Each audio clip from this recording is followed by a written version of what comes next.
Oke, selamat datang. Hari ini kita akan melakukan sesuatu yang gila, merangkum 4,5 miliar tahun sejarah planet kita dalam waktu super singkat. Dari awal yang penuh api sampai ke zaman kita sekarang, siap? Ayo kita mulai perjalanan waktunya. Nah, disinilah semuanya berawal. Coba bayangin deh, 4,54 miliar tahun yang lalu belum ada apa-apa selain awan gas dan debu kosmik raksasa yang berputar. Perlahan, gravitasi menarik semuanya ke tengah, memadat, dan akhirnya lahirlah planet yang kita sebut rumah. Tapi pertanyaannya gimana cara kita ngerangkum cerita sepanjang itu? Waktu 4,5 miliar tahun itu kan panjang banget. Gini, cara terbaiknya adalah kita fokus aja ke momen-momen paling penting. Titik-titik balik yang paling dramatis dalam sejarah bumi. Coba kita pakai analogi jam ya. Kalau seluruh sejarah bumi itu kita jadiin satu hari, 24 jam. Planet kita terbentuk pas tengah malam. Kehidupan pertama baru muncul sekitar jam 4 pagi. Dinosaurus, mereka punah kurang dari 1 menit sebelum tengah malam. Terus manusia, kita baru nongol di 2 detik terakhir. 2 detik! Oke, kita mulai dari awal. Oke, babak pertama membawa kita ke Eon Hadean. Namanya aja udah kayak neraka, dan emang kondisinya kayak gitu. Bumi di masa awal itu bola batuan cair yang super panas, dan terus-terusan dihujani asteroid. Benar-benar neraka. Jadi, planet kita ini nggak langsung jadi loh. Prosesnya bertahap. Mulai dari debu kosmik yang saling nempel karena gravitasi, makin lama makin gede, sampai jadi bola batuan cair. Akhirnya, material yang berat kayak besi tenggelam ke pusatnya, membentuk inti bumi dan menciptakan struktur berlapis yang kita kenal sekarang. Terus, bulan gimana ceritanya? Wah, ini ceritanya dramatis banget.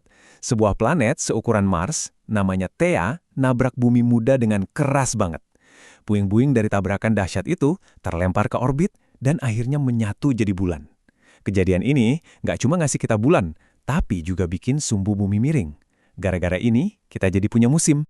Walaupun kondisinya gila-gilaan kayak gitu, ada bukti yang nunjukin sesuatu yang luar biasa.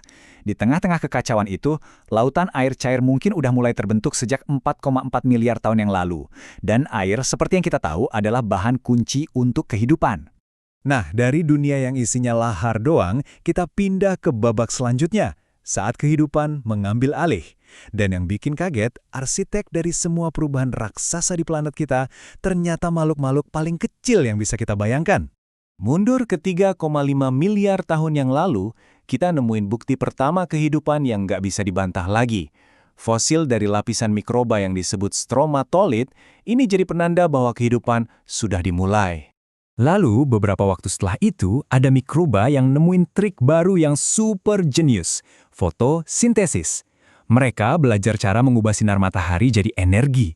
Dan sebagai produk sampahnya, mereka ngeluarin sesuatu yang bakal mengubah dunia selamanya, oksigen. Nah, gambar ini nunjukin transformasinya dengan jelas banget. Selama lebih dari 1 miliar tahun, mikroba-mikroba ini kerja keras, memompa oksigen ke atmosfer. Mereka benar-benar mengubah planet kita, dari atmosfer yang beracun penuh metana, jadi atmosfer kaya oksigen yang kita hirup sekarang. Tapi, ada sisi lain dari cerita ini, dan ini ironis banget.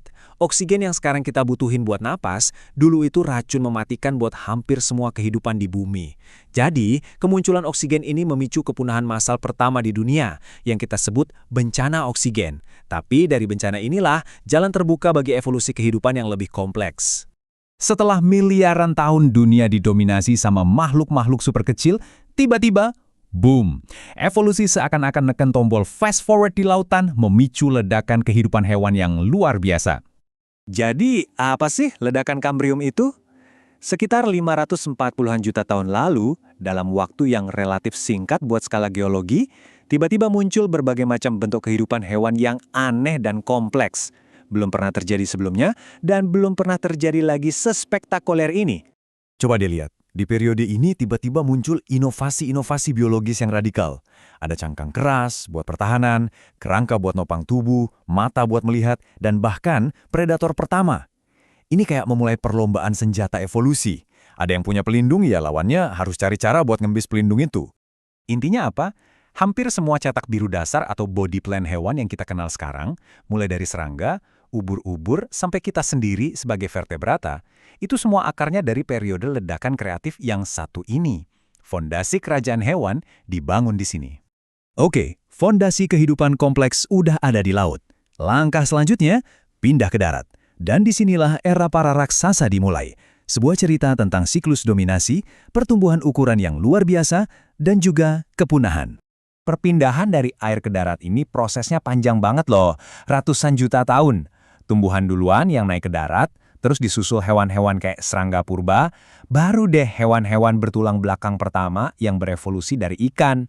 Mereka inilah yang akhirnya ngebuka jalan buat era reptil dan tentu saja penguasa bumi yang paling ikonik, dinosaurus. Tapi perjalanan hidup ini nggak selamanya mulus. Sejarah mencatat ada 5 kali momen di mana kehidupan di bumi hampir aja musnah total. Dan yang paling parah, yang paling tinggi di grafik ini adalah kepunahan Permian yang dijuluki The Great Dying atau kematian besar. Peristiwa ini ngilangin lebih dari 90% spesies di laut, gila banget. Nah, kalau yang ini ceritanya kita semua udah familiar lah ya. 66 juta tahun yang lalu, asteroid segede gunung nabrak bumi dan mengakhiri 150 juta tahun kekuasaan dinosaurus. Tapi dari tragedi ini justru muncul kesempatan emas. Dinosaurus punah, mamalia kecil yang selama ini ngumpet-ngumpet akhirnya bisa keluar dan menguasai dunia. Inilah awal dari zaman mamalia. Dan dari sinilah kita masuk ke babak paling akhir, paling baru dari sejarah panjang bumi. Babak di mana kita jadi pemeran utamanya. Momen kita yang sangat singkat di panggung kosmik yang maha luas ini. Kalau kita lihat lini masanya, cerita kita sebagai manusia ini baru banget. Nenek moyang kita pisah dari jalur evolusi simpanse sekitar 6 juta tahun yang lalu, tapi spesies kita sendiri, Homo sapiens, itu baru ada sekitar 200.000 tahun yang lalu. Sangat baru. 200.000 tahun. Cuma segitu. Seluruh sejarah peradaban manusia modern, dari zaman batu sampai era internet, ada di rentang waktu itu. Kalau kita balik lagi ke analogi jam 24 jam tadi, keberadaan kita itu bahkan nggak sampai sedetik penuh. Kita ini cuma sekejap mata dalam skala waktu geologis.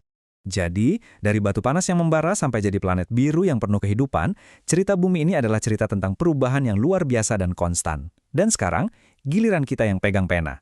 Babak kita baru aja dimulai. Pertanyaannya, cerita seperti apa yang akan kita tulis selanjutnya?